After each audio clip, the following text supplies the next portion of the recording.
I never thought a screenshot could destroy everything. But it wasn't a screenshot, it was a video, and it wasn't taken by a stranger. It was taken by my coworker, someone I saw 5 days a week, someone who smiled at me and asked about my weekend. Someone who was, at that very moment, handing that video to our boss as proof that I was faking my disability. Let me back up. I have chronic pain. I know everyone says that these days, right? But I'm talking real, documented, legally recognized disability. I have a handicap placard hanging from my rearview mirror. I have a letter from my doctor on file with HR. I have a cane that I only use on bad days because most days I can push through the pain. The way I explain it to people who don't live with it is this. Imagine a normal day for you is a 2 or 3 on the pain scale. Maybe you stubbed your toe, maybe you've got a headache. For me, my baseline is a 6, every single day. That pulled muscle ache, that low-grade throb that never goes away. On good days, maybe a 4. On bad days, a 7 or 8, and that's when I grab the cane. I work 2 jobs.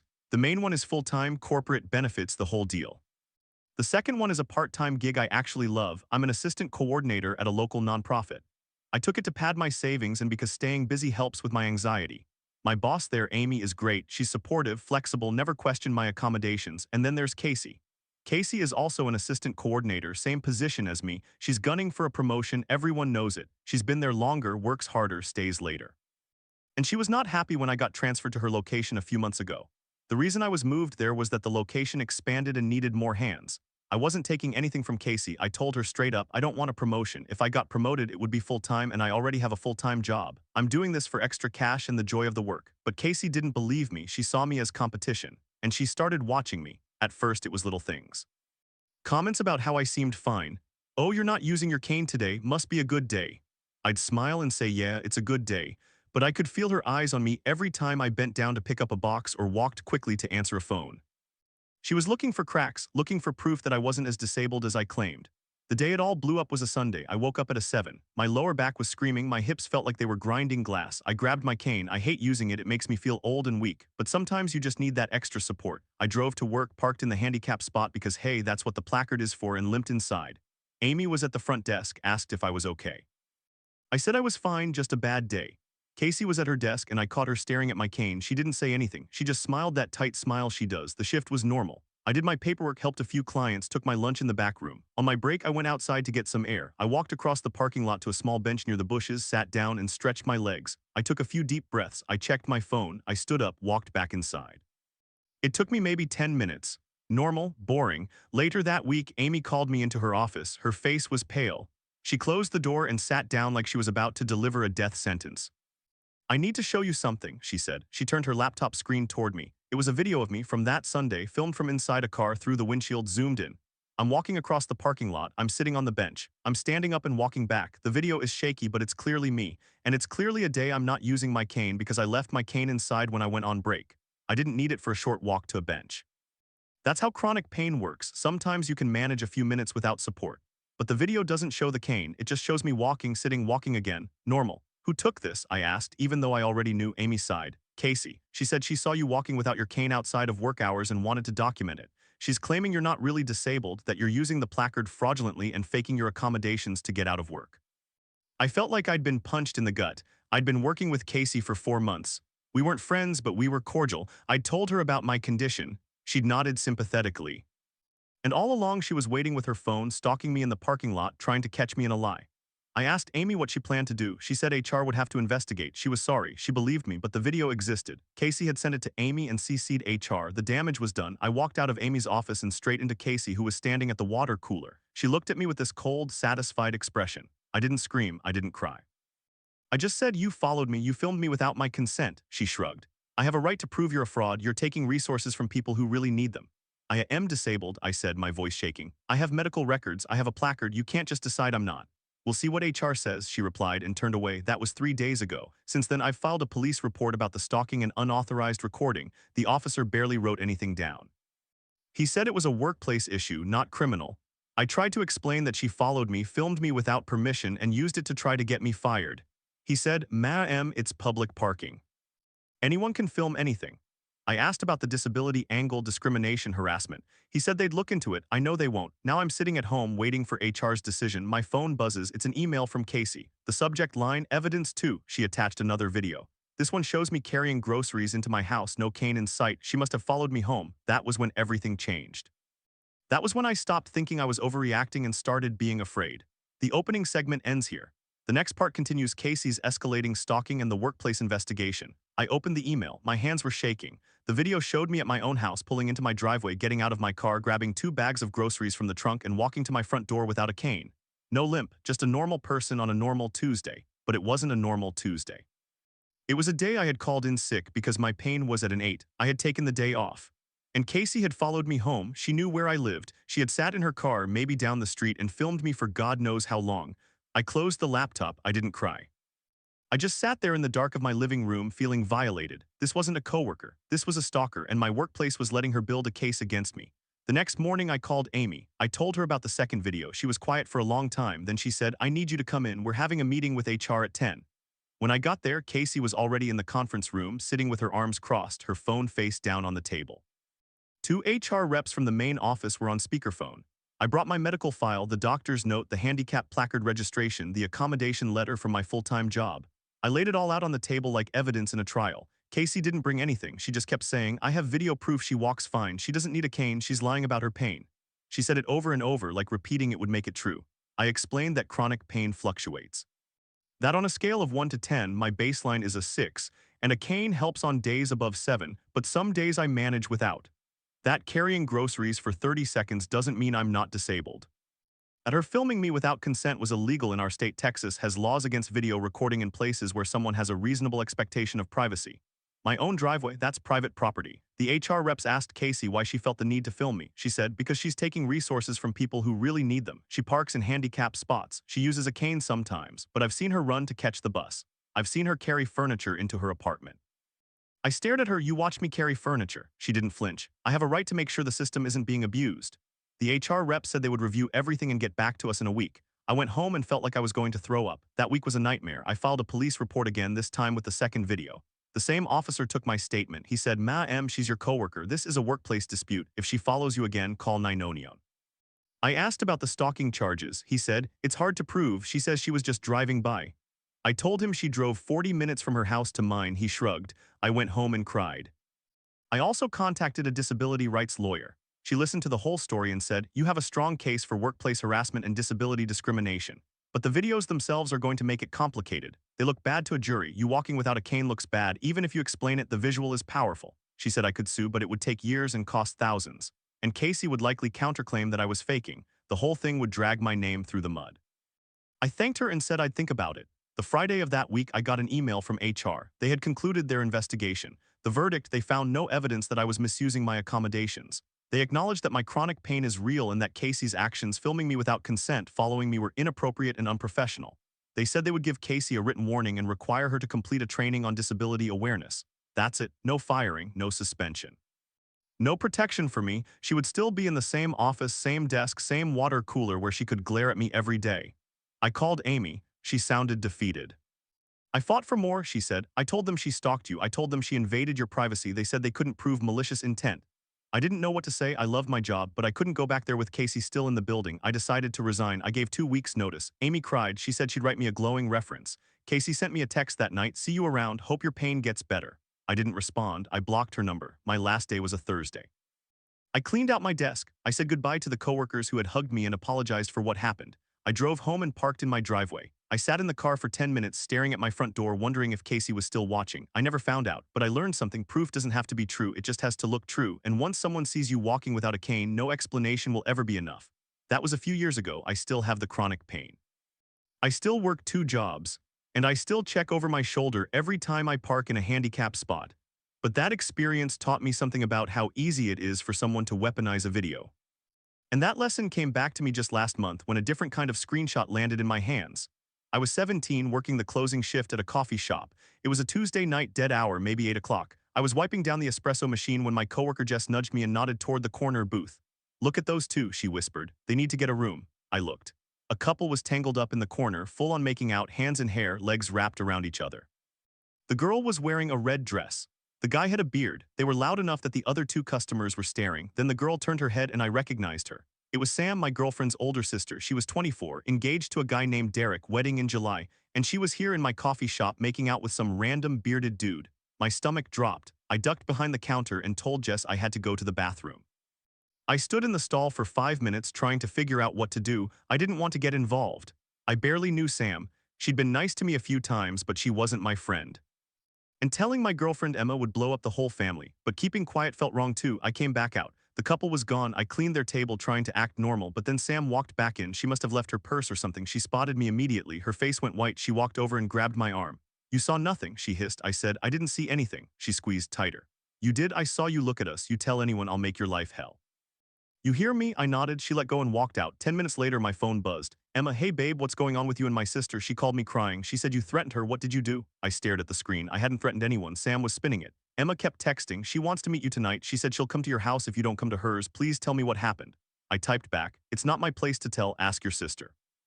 Emma, she won't tell me. She just keeps saying you're lying and that I need to talk to you. I didn't know what to do. I was 17, still living with my parents, not allowed out past 10. It was already 9:30. I told Emma, I can't leave, my parents will freak. She said, Sam will drive to you, she's already in the car. I panicked. I told her no, don't come. I said I'd figure it out tomorrow. She said, Sam says if you don't talk tonight, she'll call dad and tell him you tried to blackmail her. My heart started pounding. This was insane. I had done nothing wrong. I was the one who saw her cheating. And now she was threatening me. I called Emma. I told her everything. I saw your sister making out with a guy at my work. He was Derek. I didn't say anything. I didn't want to get involved. She saw me and flipped. She begged me not to tell. Then she threatened me. I'm scared, Emma. Emma was quiet. Then she said, are you sure it was her? I said, yes. Red dress, brown hair, mole above her lip. I've met her 5 times. I know her face. Emma started crying. She said, I'll talk to her. Don't say anything to anyone else, please. I stayed up that whole night, waiting for a text that never came. The next morning, Emma told me that Sam had confessed. She admitted to the kiss but said it was a mistake, that she was drunk, that she loved Derek and would never do it again. She begged Emma not to tell their parents. Emma said she'd keep the secret for now, but that Sam needed to come clean to Derek herself. Sam agreed, and then like magic the whole thing disappeared. Sam went back to wedding planning, Emma acted like nothing happened, and I was left in the middle holding a secret I never wanted. A week later, I got a text from Sam. I'm sorry for threatening you, thank you for not telling Derek, I promise I'll be better. I said okay, and that was it. The wedding happened in July. I went as Emma's date. I watched Sam walk down the aisle smiling, glowing, kissing Derek at the altar. I couldn't look Emma in the eye because I knew something she didn't. Sam still had the other guy's number on her phone. I saw it when she showed me a picture of her bouquet. A notification popped up. Hey beautiful, miss you already. I didn't say anything. I just smiled and handed the phone back. Some screenshots don't need to be shared. They just change the way you see everything from that moment on. I thought I had escaped the drama, but a few weeks before the wedding, everything almost blew up again. It started with a text from Sam. She asked me to meet her alone at a diner near my house. I didn't want to go, but she said it was about Emma, and I knew if I didn't show up, she'd spin something worse, so I went. She was already there, nursing a cup of coffee. I sat down across from her. She looked thinner than at the coffee shop, eyes red. She said, I need you to promise me you won't tell Derek, not ever. I need you to swear on Emma's life. I asked her why she was still with him if she was seeing someone else. She said, it's complicated. He's good to me. I love him. The other guy is just, I don't know, a mistake, a stupid mistake. I ended it. He's gone, I swear. I said, then why do I still have a bad feeling? She grabbed my hand across the table. Because you're paranoid, because you think you're protecting Emma. But if you tell Derek, you'll destroy him, you'll destroy our family, and Emma will hate you for it. Is that what you want? I pulled my hand away. I just don't want to lie for you, she leaned in. You already are. You lied to Emma when you said you didn't see anything. You lied to your parents when you sneaked out to meet me. You're in it now, so stay in it. She slid a 20 across the table and walked out. I sat there for 20 minutes. I felt dirty. I felt trapped. I called Emma and told her I needed to talk. We met at a park bench near her house. I told her everything again, the meeting, the threat, the constant pressure. She listened. Then she said, Sam has a problem. She's been lying to me too. I found a text from her phone last week. She said she'd pay me to keep quiet about some guy. I didn't know what she meant. Now I do. She started crying. I can't believe my sister is doing this, and I can't believe you've been carrying this alone. She hugged me. She said she'd talk to their parents. The next few days were chaos. Emma told her mom. Her mom confronted Sam. Sam denied everything. She said I was lying, that I had a crush on her and was making it up because she rejected me. I was 17. It was humiliating. Emma's mom called my parents. My dad sat me down and asked if I had done anything inappropriate. I said no. He believed me because I've never lied to him about anything big. But Emma's mom didn't. She forbade Emma from seeing me. They pulled Sam out of wedding planning for a few weeks. The engagement was put on hold. I thought it was over. But then Derek texted me. He said, I hear you've been spreading rumors about Sam. I want to hear it from you. I didn't know what to do. I felt like if I told him, I'd be destroying a family. But if I didn't, I'd be letting Sam get away with it. I met him at a gas station parking lot. I showed him the proof, the date and time on my phone log from the night at the coffee shop, the text from Sam threatening me. I didn't have a video, but I had enough. He stared at the screen. He didn't say anything for a long minute. Then he said, I knew it. I knew she was acting strange. He thanked me. He said he'd handle it. The next week, the engagement was called off. Sam's parents pulled financial support for the wedding. Derek moved out of the apartment they shared. Sam blamed me publicly. She told everyone I was a jealous little kid who ruined her life. But the truth came out eventually. Too many people had seen her with that other guy, not just me. Another customer from the coffee shop posted on Facebook that she recognized Sam from the coffee shop that night. That sealed it. Emma and I stayed together for a few more months, but the tension was unbearable. Her family treated me like a pariah. She couldn't look at me without thinking about the scandal. We broke up in August right before senior year. She said she needed space. I said I understood. I didn't. I was just a kid who saw something I wasn't supposed to see. And it cost me everything. That was 10 years ago. I don't think about Sam much anymore. But every time I see a couple making out in public, I get that same sick feeling in my stomach. And I remember that no matter how careful you are, you can't unsee some things. You can't unknow what you know, and you can't force someone else to do the right thing. You can only decide what kind of person you want to be when the screenshot lands in your hands. I thought I was done with secrets. I thought that coffee shop night was the worst thing I'd ever carry. But a year later, I learned that some people don't just hide the truth, they weaponize it. And they'll try to prove you're lying about something you can't even see. I have chronic pain, not the kind you get from a bad workout or sleeping wrong. I mean the kind that lives in your bones every single day, like someone turned the volume on your nerves up to 7 and forgot how to turn it down. I explain it like this: if pain is a scale from 1 to 10, normal people walk around at a 1 or a 2. I'm at a 6 minimum. Imagine stepping on a Lego, that's an 8, but it's over in a second. Imagine pulling a muscle in your back and having to move carefully for a week. That's me every day, except on good days I drop to a 4. And on rare, blessed days I touch a 3, but I don't think I've felt a 0 since I was 12. I'm active. I work 2 jobs. I use canes on the bad days, anything above a 7. And I have a handicap placard for my car because some days I need that extra few feet of parking to avoid collapsing before I get inside. The doctors signed off on it. The DMV approved it. It's real. Last year I got moved to a new location for my part-time job closer to home. I love the new team. My boss, Amy, is the kind of manager who actually listens. My colleague, Casey, is another assistant coordinator, same position as me. Casey wants a promotion to full-time coordinator really badly. Everyone knows it. And I was pretty open that I didn't want that promotion. I already have a full-time job. I do this one to pad my savings and because I genuinely like the work. Keeping busy helps with my anxiety. It keeps me from spiraling, but Casey saw me as competition anyway. She was always trying to prove she was better, more dedicated, more capable. I didn't pay it much attention. I'm not there to be the star.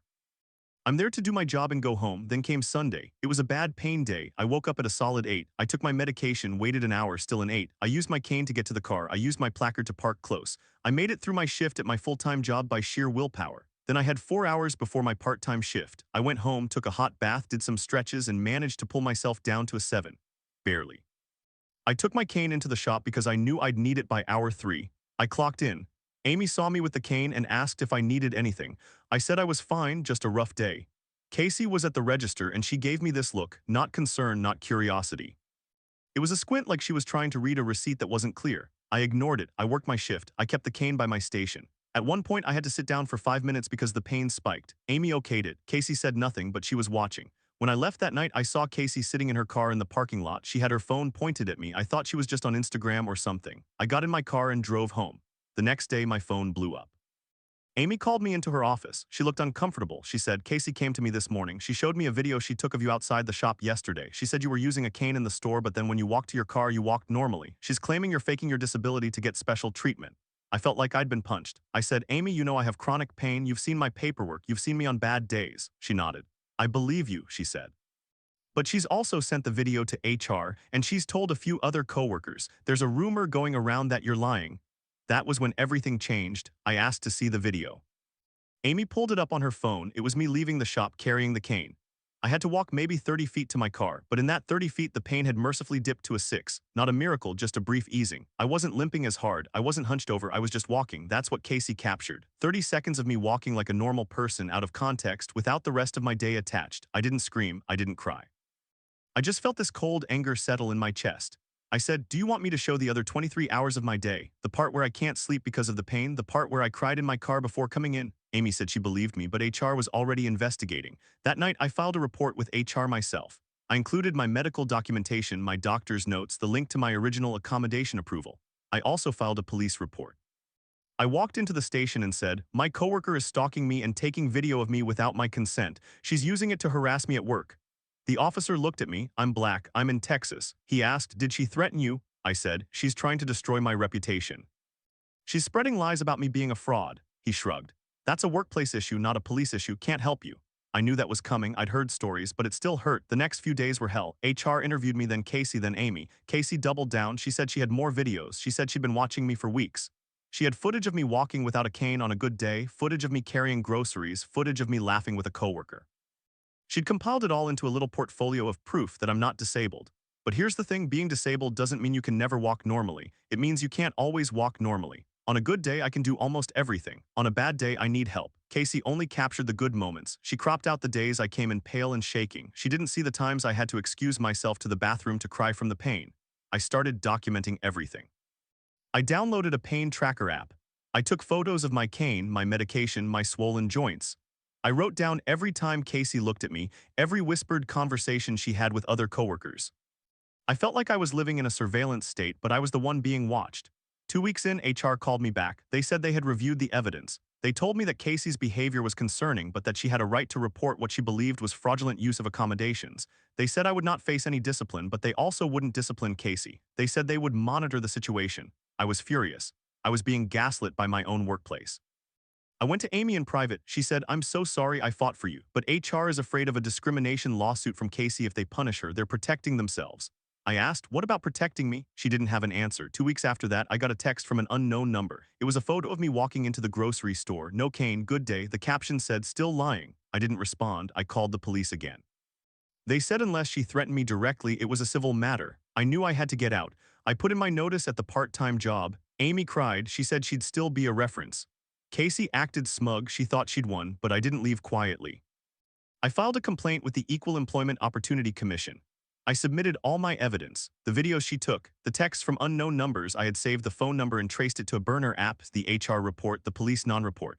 I wrote a long, detailed statement about how her actions had created a hostile work environment and how she had used my disability against me. I also found out through a mutual coworker that Casey had done this before. 3 years ago, she had accused another assistant of faking a back injury. That person quit. Casey had been promoted. She was a serial accuser, and HR had let her get away with it because they didn't want to rock the boat. I waited 3 months. The EEOC investigation was slow, but it moved. They interviewed Casey. They interviewed me again. They subpoenaed her phone records. They found that she had been following me for at least 6 weeks, taking video and photos, storing them in a folder labeled proof. They also found evidence that she had posted one of the videos to a private Facebook group for disability fraud watchers. That was the nail in the coffin. Casey was fired.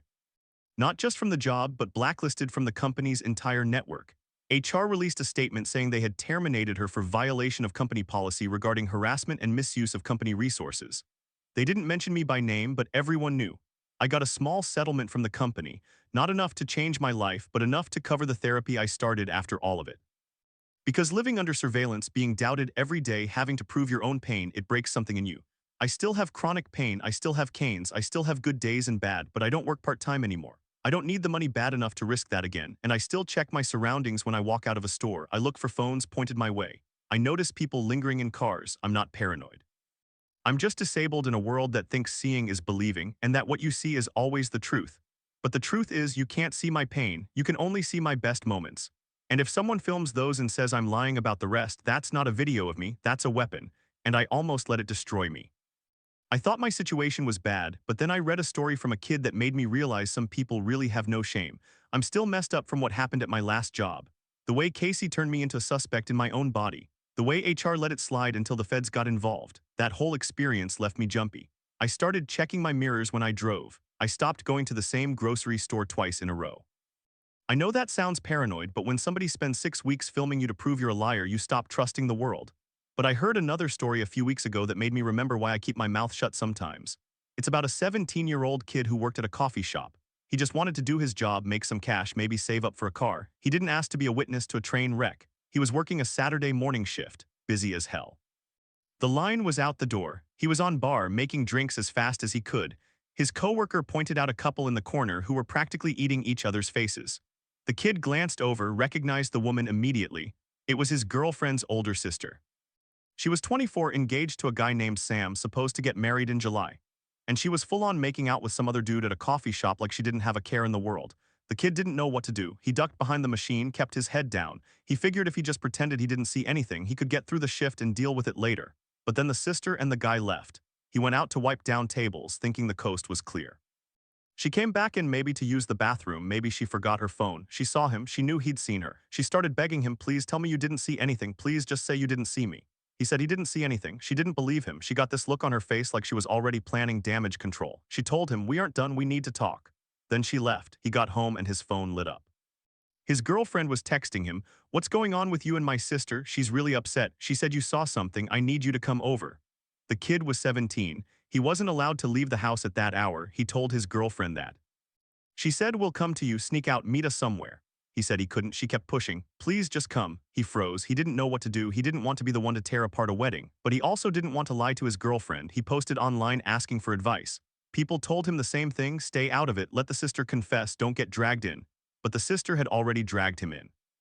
She'd told his girlfriend that something happened, that he saw something he shouldn't have. Now the girlfriend was scared and confused. He decided to tell his girlfriend the truth. He called her that night. He said, I saw your sister with another guy. They were making out at my coffee shop. I'm sorry, I didn't know what to do. His girlfriend went quiet. Then she said, are you sure? He said yes. She started crying. She said, she's supposed to marry Sam in 2 months. I can't believe she would do this. They talked for an hour. She said she'd talk to her sister in the morning, but the sister beat her to it. The next day, the sister showed up at the kid's house. Not just her, she brought the girlfriend with her. The sister stood on the porch and started yelling. She called the kid a liar. She said he was trying to ruin her relationship because he was jealous. She said, you're just a kid, you don't know what you saw. The kid didn't back down. He said, I saw you. You were kissing a guy with a beard and a green jacket. You were sitting at the table by the window. You left your phone on the table and then came back for it. That's when you saw me. His girlfriend looked at her sister. She said, he described exactly what you wore that day. You told me you were at the mall.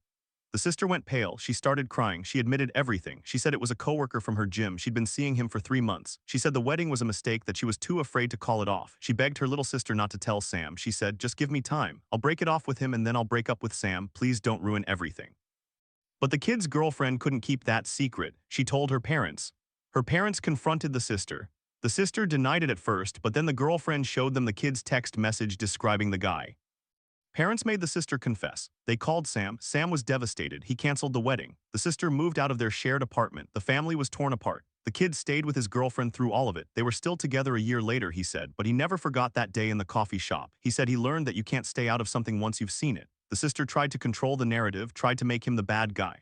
But the truth came out because he told it. I think about that kid when I remember my own situation. Casey tried to film me and turn me into the villain. She tried to make my pain a lie, but the truth is stubborn. It stays, it waits, and eventually it wins. I just wish it didn't have to hurt so much along the way. I still think about how the cops treated me when I tried to report Casey. I'm black, I'm in Texas, and I have a chronic pain condition. That's 3 strikes before you even open your mouth. I called the non-emergency line the day after I found the GPS tracker under my car. The woman on the phone asked, is he threatening you? Did he touch you? I said no, but he's stalking me. He's been filming me for weeks. He's posting videos online accusing me of faking my disability. She said, that sounds like a workplace issue. Ma'am, you need to talk to your HR. I said I already did and they didn't do anything. She said, well, we can't really get involved unless there's a direct threat. I hung up. I sat in my car and cried, not because I was scared, I was angry. I knew exactly why she dismissed me. A week later, I went to the station in person. I brought printed screenshots of Casey's posts, my medical documents, the tracker. The desk sergeant looked at them and said, this is a civil matter. You can try to file a restraining order, but that's through the courts, not us. I said, she's following me, she's recording me, that's harassment. He shrugged. People film in public all the time. If she's trespassing on your property, call back, otherwise talk to a lawyer. I left with nothing. My mother told me to just let it go, that drawing attention would only make things worse. But I couldn't let it go.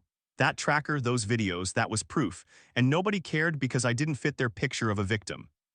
The only reason anything changed was because a detective from the cybercrimes unit happened to be in the station that day. He overheard me talking to the desk sergeant. He came over, asked me what the case was about. I explained. He looked at the screenshots and said, this is interstate stalking. She's posting your image on a private group. If that group has members in other states, it's federal. He took my case.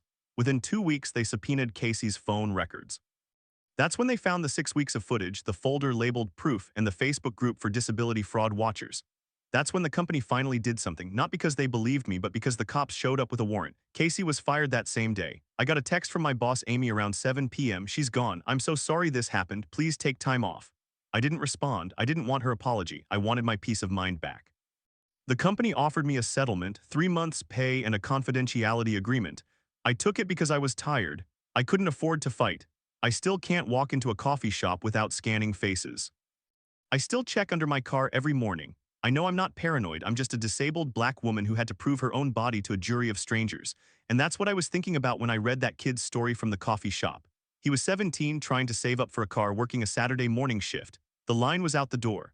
His coworker pointed to a couple in the corner, full-on making out, hands everywhere. The girl's hair was a mess.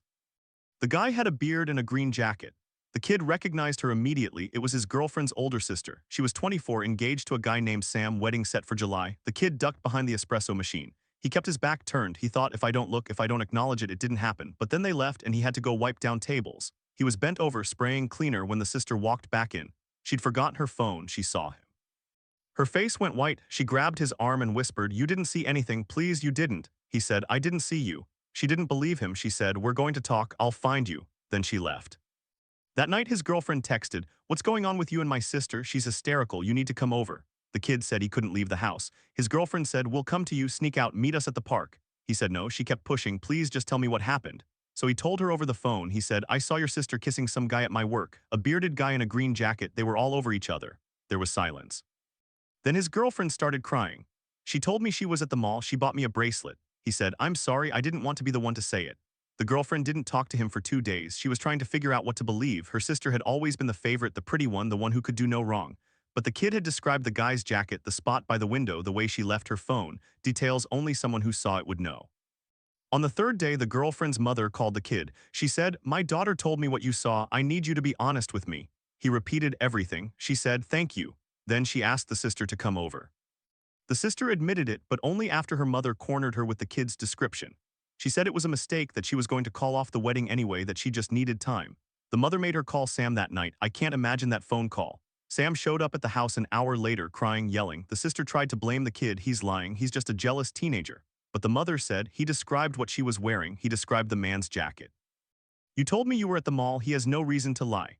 Sam canceled the wedding. He sent out texts to the guest list, "Wedding is off, do not ask why." The sister moved out of their apartment that weekend. The family stopped talking to her for months. The kid's girlfriend was torn. She loved her sister, but she also loved her boyfriend for being honest. They stayed together. He said they made it through, but it was hard. Every holiday was awkward. The sister never apologized to him.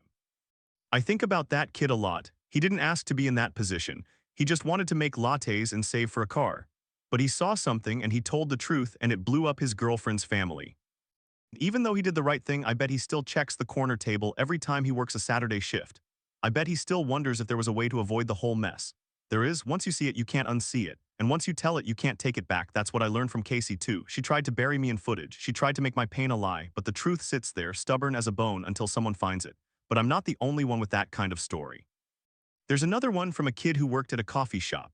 He posted his story around the same time and it stuck with me. Here's how he told it. I'm 17. I work mornings at a local coffee shop to save up for a car. I've been there about 4 months. It's not a fancy place, just a strip mall spot with mismatched tables and a drive-thru that always backs up.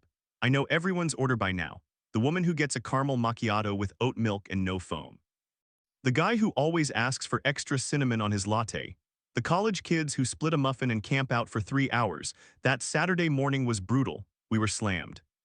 The line wrapped around the counter and I was sweating behind the espresso machine. My coworker Jake nodded toward the corner booth and said, "Dude, get a room." I looked over. A couple was going at it, full on making out, hands roaming, the girl half on the guy's lap. I laughed and kept working. But then I recognized the girl's hair, that long dark wave, the silver ring on her thumb. It was my girlfriend's sister. Her name's Mia. She's 24, engaged to a guy named Sam. They're supposed to get married in July. The wedding is already paid for. My girlfriend Lily is a bridesmaid. I've been to their apartment. I've had dinner with Sam. He's a decent guy, works in construction, always tips when I make his coffee. And there she was, kissing some bearded dude in a green jacket right in public. I ducked behind the machine. I kept my head down. They left maybe 10 minutes later and I forced myself to breathe. I thought, okay, if I just don't say anything, it never happened. But then I had to clean the tables. I grabbed the spray bottle and a rag and walked over. I was wiping down the corner booth when I heard the door open again. Mia came back in, looking around. She was holding her phone. She must have left it. She spotted me and her face went pale. She walked over fast. "You didn't see anything," she whispered. "You didn't," I said. "I didn't see you," but my voice cracked. "We need to talk," she said. "I'll find you." Then she left. I finished my shift in a haze. I kept replaying it. The way she grabbed his jacket, the way he pulled her closer. I felt sick. When I got home, I texted Lily like normal, but I couldn't concentrate. Around 8 that night, Lily texted, "What's going on with you and my sister? She's freaking out." I replied, "I don't know what you mean," she said. "She called me crying. She said you were acting weird. She thinks you're mad at her." I said, "I'm not. I just had a long day." Then Lily said, "You need to come over, she's here, she wants to talk." I said, "I can't, my parents won't let me leave at this hour." Lily said, "They'll drive to your house, meet us at the park, sneak out." I said, "That's hard." "I'll get caught," she said, "please just tell me what happened." I sat on my bed for a long time, I knew I had to tell her, but it wasn't my secret to spill. And yet, if I didn't say anything, Mia would spin some story, so I called Lily. I told her everything. The green jacket, the booth, the way they were all over each other. She was quiet for a few seconds, then she started crying. "She told me she was at the mall," Lily said. "She said she bought me a bracelet." "I'm sorry," I said. "I didn't want to be the one." She hung up. She didn't talk to me for 2 days. I didn't text her because I didn't know what to say. I just went to work, came home, stared at my ceiling. On the third day, Lily's mom called me. I'd never talked to her directly before. She said, "Lily told me what you saw. I need you to be honest with me." I repeated everything. The jacket, the spot, the way Mia left her phone. She said, "Thank you," and hung up.